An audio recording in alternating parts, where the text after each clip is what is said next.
తమ్ముని కోసం ఒకళ్ళు, బావ కోసం ఇంకొకళ్ళు, లవర్ కోసం వేరొకళ్ళు. క్వశ్చన్ పేపర్లు కొనుడు, మందికి అమ్ముడు. మస్తు నడిచిందబ్బా బేరం. గదే టీఎస్పీఎస్సీల భాగోతం గురించే. చిన్నోళ్ళు బయటోళ్ళు అరెస్ట్ అయినరు కానీ అస్సలోళ్ళని ప్రచారం జరిగిన వాళ్ళు మంచిగానే ఉన్నారు. లీకుల పుణ్యాన గ్రూప్ పరీక్షలు రద్దాయే, వాయిదా పడే, కడమై పెట్టకనే పోయిరి.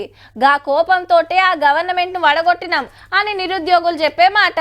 అయితే కొత్త గవర్నమెంట్ వచ్చింది, కొలువుల సంగతేంది, వాయిదా పడ్డ పరీక్షలెప్పుడు, కడమ ఎప్పుడిస్తారు అని నిరుద్యోగులంతా అడుగుతున్నారు కదా. ఇదే మాట ముఖ్యమంత్రి సార్ని అడిగితే, ఉద్యోగ నియామక పత్రాలు ఇవ్వాలంటే తెలంగాణ పబ్లిక్ సర్వీస్ కమిషన్ కు చైర్మన్ ఉండాలి.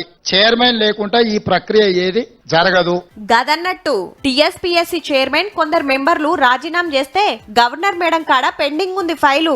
నెక్స్ట్ 4-5 రోజుల్లో గవర్నర్ గారు వీటి విషయంలో నిర్ణయం తీసుకోబోతున్నారు. వారు నిర్ణయం తీసుకున్న ఎంబడే వేగంగా కొత్త బోర్డును నియామకాలు చేపడతాము. చేపట్టిన ఎంబడే పోటీ పరీక్షలు నిర్వహిస్తాము. ఎలక్షన్లా హామీ ఇచ్చినట్టే టయానికి నోటిఫికేషన్ లేస్తాం, పక్కా పరీక్షలు పెడతాం, గ్యారెంటీగా అపాయింట్మెంట్ లెటర్లే చేతిలో పెడతామని మాటిచ్చిండు రేవంత్ రెడ్డి సారు. ఖచ్చితంగా సంవత్సరం తిరిగే లోపల 2 లక్షల ప్రభుత్వ ఉద్యోగ ఖాళీలను భర్తీ చేస్తాము.